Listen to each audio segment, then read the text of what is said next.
Hello YouTube. I'd like to give some shout outs, recommend some books, and also answer your questions. First with the shout outs, John the Hut Dweller, who is an Eastern Orthodox Christian, ex-Muslim, ex-atheist. I'm going to link to a video of his regarding the holy mystery of the Eucharist and why he considers the Catholic doctrine of transubstantiation to be an unsatisfactory explanation for the transformation of the bread and wine. Friendo, who made a video called But What is Truth Anyway?, where he talks about what true stories are. Found that very interesting. Anglo-Baptist, who is a Baptist who's spent quite some time in Episcopalian seminary and loves liturgy. And he's starting a new video series called First Thoughts, and his first episode was regarding pornography, which I found quite interesting. And he has quite the radio-ready voice. J. Delphiki 42, who I think kind of identifies as a general theist, not as a Christian specifically. But I'm going to link to a conversation which he was having with Trust in JC regarding the concept of sin in general and homosexuality specifically.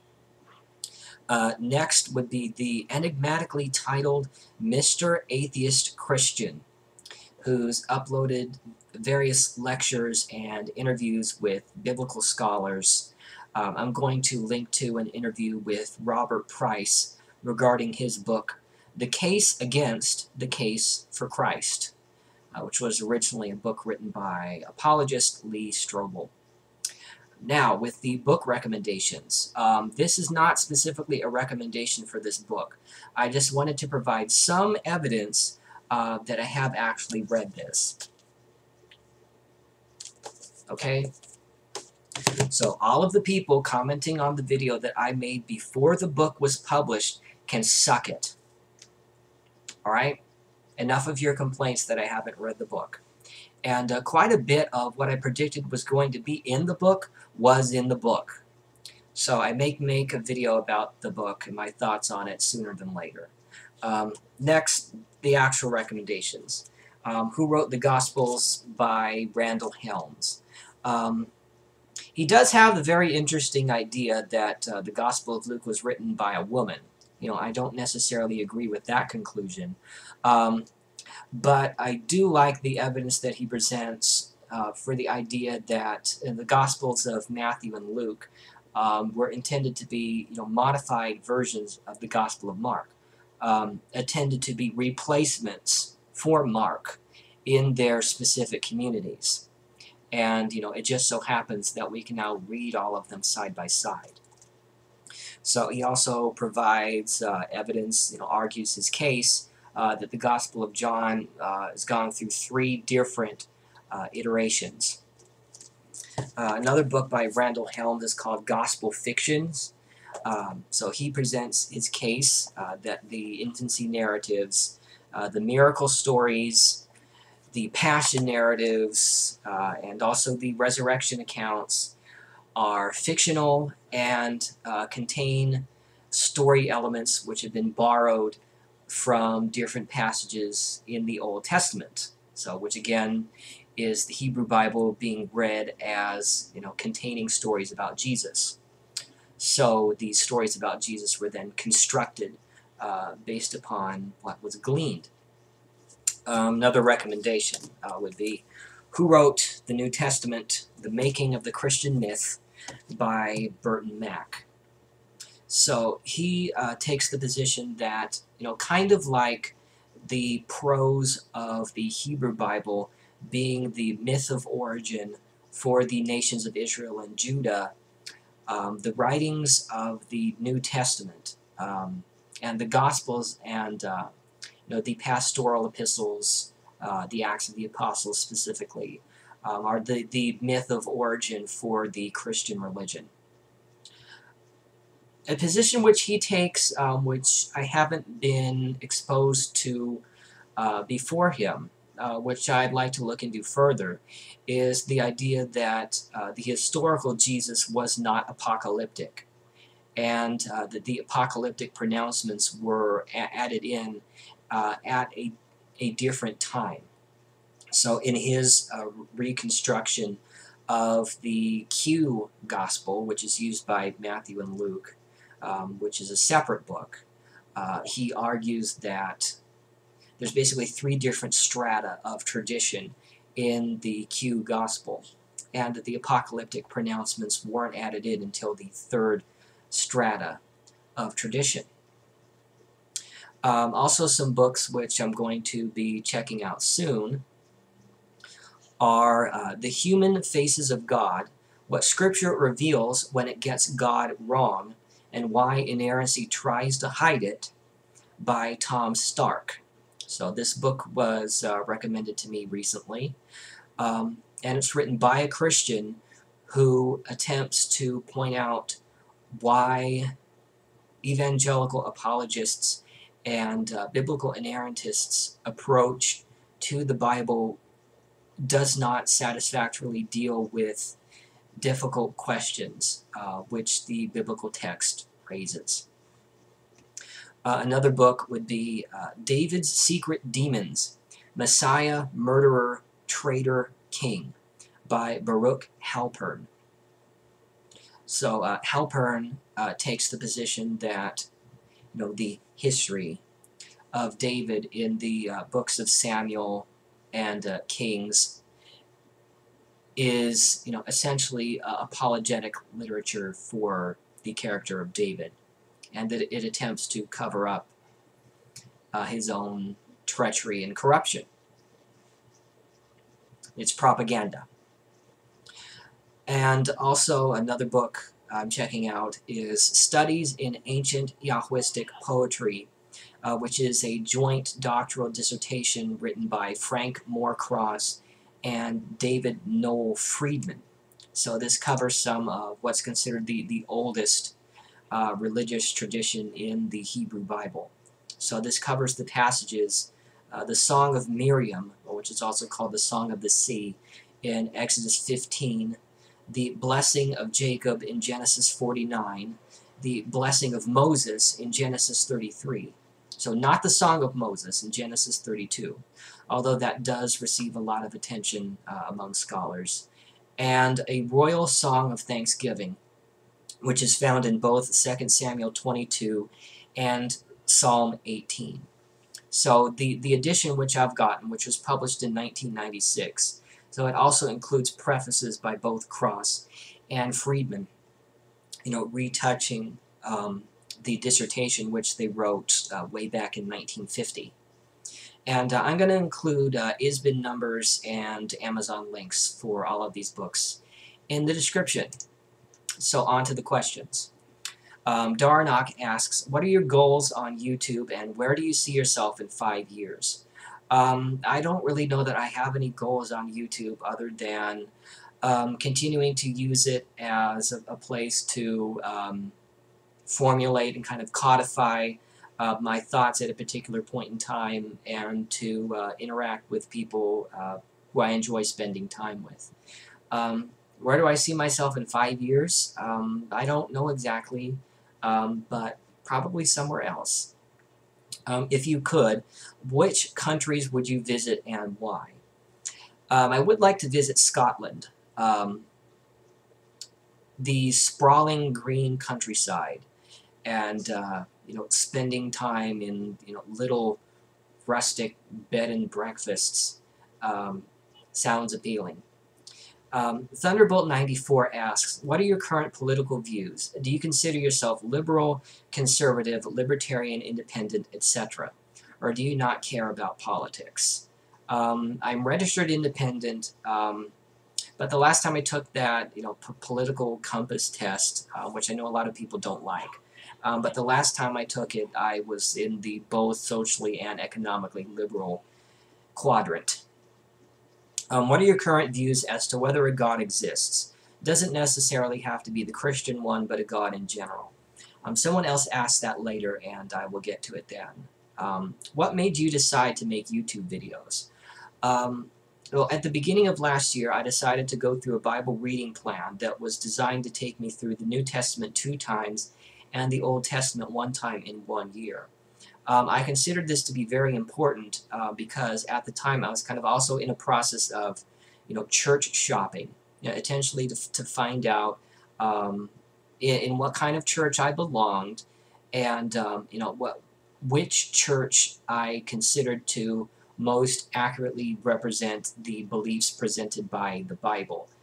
And so simultaneously attempting to find out, what I believed the Bible actually said and why I believed the things that I said I did. And I started posting videos on YouTube when I came across passages in the Bible which raised important questions, and questions which I found weren't being satisfactorily answered by people who were at my old church, the Calvary Chapel, and weren't being satisfactorily answered by apologists either. Melanie, 1972, asks, if you were able to share one message simultaneously to all religious parents, what would that message be and why? You don't own your children. It is not your right to dictate to them what their view of life is supposed to be and how they should live their lives and how they should form their identity. You don't have the right to exert that level of authority on them. They should be allowed to figure that out for themselves. Because that, I don't think that, children, being forced to assimilate the identity of their parents is very honest. Because the parents may have come to their current positions on their own, rather than having them dictated to them, and not being presented with other options in identity forming. What message would you share if you were able to reach all of their children for one message, and why? Your parents are human beings. Your parents make mistakes. Your parents are biased. Don't accept everything they tell you unquestioningly. And you have the right to figure out who you want to be and what you want to do. And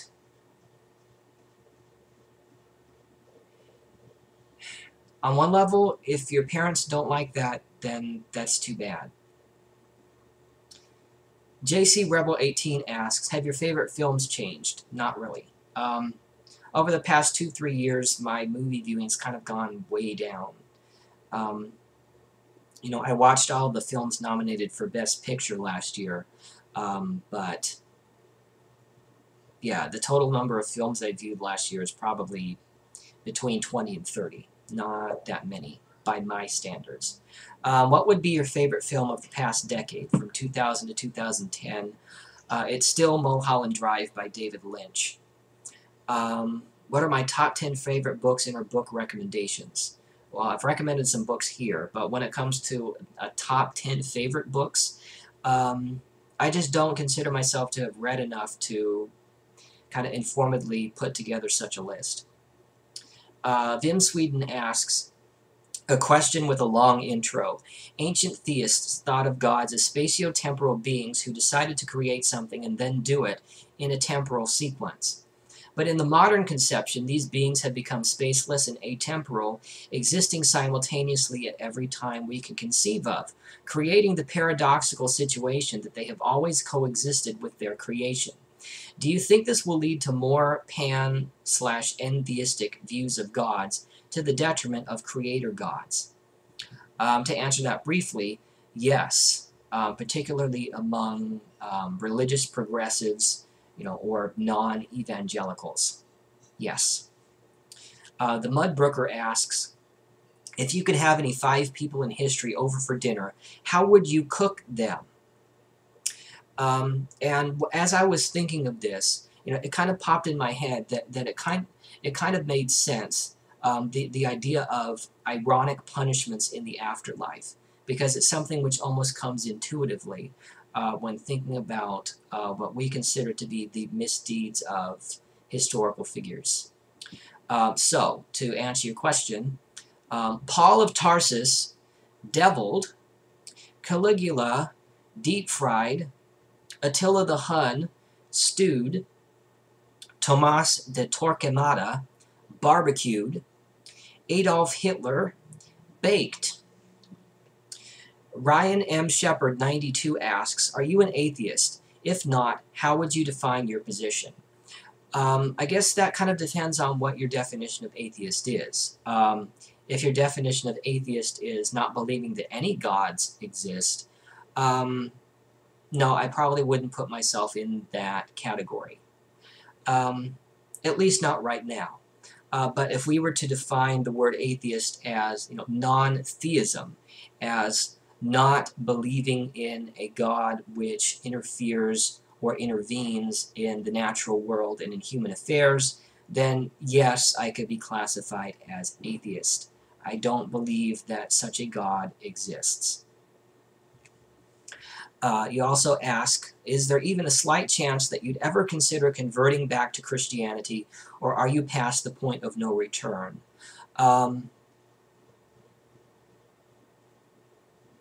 The umbrella of Christianity is very malleable, quite malleable. So I guess it depends on how we're going to define Christianity. If we're going to define Christianity as having some kind of univocal truth of God that one must believe in order to be saved, no, I don't think that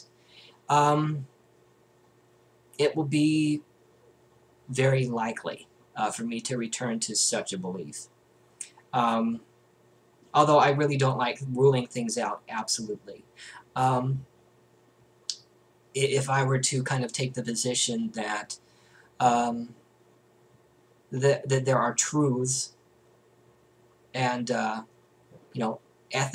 ethical teachings in the Christian tradition which can be useful, particularly those espoused by the Christ of the New Testament. I may get there someday, but for now, I'm not able to kind of divorce seeking that kind of value from evangelicalism and the Christianity which I described previously. So for now, I consider it quite unlikely. Also ask, not really a question, but I was just wondering if there were any books, websites, or YouTube channels you'd like to recommend. Well, I did recommend some books and some shoutouts. Please check out my Cool Box, which I update from time to time. Specific websites I'd like to recommend. I guess like BibleGateway.com has various Bible translations. BlueLetterBible.org kind of allows you to look up the original Hebrew and Greek and attempt to look up the original meanings of those words. Biblos.com, B-I-B-L-O-S, lets you do the same thing. And for the New Revised Standard Translation of the Bible, I go to Bible.oremus.org. And for the New Jewish Publication Society translation of the Hebrew Bible, I go to taggedtanakh.org. So tagged, T-A-N-A-K-H.org. Anglican Apologist 72 asks, who was Jesus of Nazareth? So I guess I can tell you what my position is now, although it is open to modification, based upon exposure to more information. I'd particularly like to look into some more of the writings by Burton Mack, and I believe, John Dominic Crossan also holds the position that, Jesus was not apocalyptic, but was more of a kind of wisdom teacher. But for the time being, I'm probably going to take a position similar to Bart Ehrman, in that Jesus was a failed apocalyptic prophet who believed, that the end of the age was going to occur during his lifetime, which it didn't. So, and something specifically for you. Before you try to say, that I've taken this position because, I've misinformed or I've misinterpreted what the apocalyptic segments in the New Testament mean, I am familiar with, the hermeneutic of spiritualizing these apocalyptic passages in order to project them into some time in the future, which I do think goes against the clear meaning of the texts. So, for example, you might be familiar with this book. So, I'm quite familiar with the concept of partial preterism. And, yeah, I don't consider it to be a tenable position. And a lot of it, I think, is based upon, the wild card of the destruction of the Jerusalem temple in AD 70. And I do take the position that, for example, the mini-apocalypse of Mark and how that's used in the other synoptic gospels is an indication that they were written after the destruction of the Jerusalem temple, or in the wake of that segment of the Jewish-Roman War. At least Mark was. The passages in Luke and Matthew become more elaborate because they were written at a later time. So, and I think that, this is quite evident, the nature of this apocalyptic literature based upon the book of Daniel itself, and how it's quite clear that Daniel is not written in the 6th century BCE, but it's written in the 2nd century in the wake of the persecutions of Antiochus Epiphanes. Randall Helms gets into this when he talks about the Gospel of Mark in Who Wrote the Gospels. And I think that when talking about the apocalyptic in the Gospel of Mark, bringing up Daniel is important because the apocalyptic literature works in the same way, and the Gospel of Mark borrows a motif, the desolating sacrilege from the book of Daniel. So I may actually make a separate video about the book of Daniel and how earlier writers, biblical writers in fact, I believe correctly interpreted what the book of Daniel actually meant, rather than borrowing the motif to make it mean something else.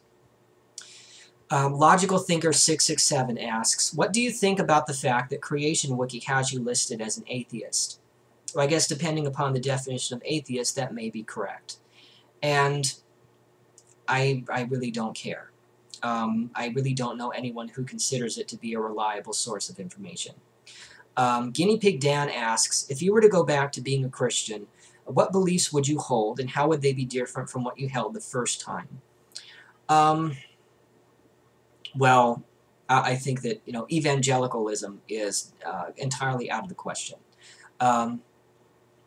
So if I were to ever return to a form of Christian belief, it would probably be something similar to, the John Dominic Crossan / Marcus Borg progressive Christianity, and taking a position of religious pluralism, and believing that there's enough values in the Christian tradition that I would consider readopting the label. Something which would be entirely voluntary. Not taking the position that adherence to the Christian tradition is something which is obligatory in order to be saved, or something like that. Brian Costello 1980 asks, are you attending a church? If so, what kind? Not attending a church. Don't really have any plans to. What do you feel you accomplished by making these videos? I think I kind of got to that a little bit earlier. I kind of like that I'm able to codify or assimilate some of my thoughts at a particular point in time and kind of create a snapshot of them that I can kind of look to later. But even more than that, just being able to think about what I'm thinking or feeling at the time and condensing it is useful. And I think that that would be useful even if no one was watching these videos at all. I know that a lot of people have said that they wouldn't make any videos if no one watched them. I think that I still would. Because in some ways I kind of consider this a form of video journaling. If you were stranded on an island and could only have one book, what would it be?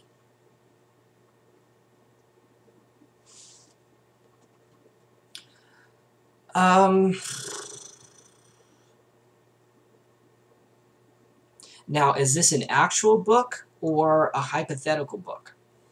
This might be a more interesting question if I were to think of a hypothetical book. A hypothetical book which I would like to have is an earlier form of traditions from the Hebrew Bible which are still pure polytheism. That would be pretty awesome. Your most common daydream. My most common daydream is actually somewhat morose. I think that it's also kind of been influenced by the movie The Perfect Storm. So I visualize that I'm on a boat and I'm in the middle of this horrific storm. Waves crashing onto the boat. It's beginning to take on water.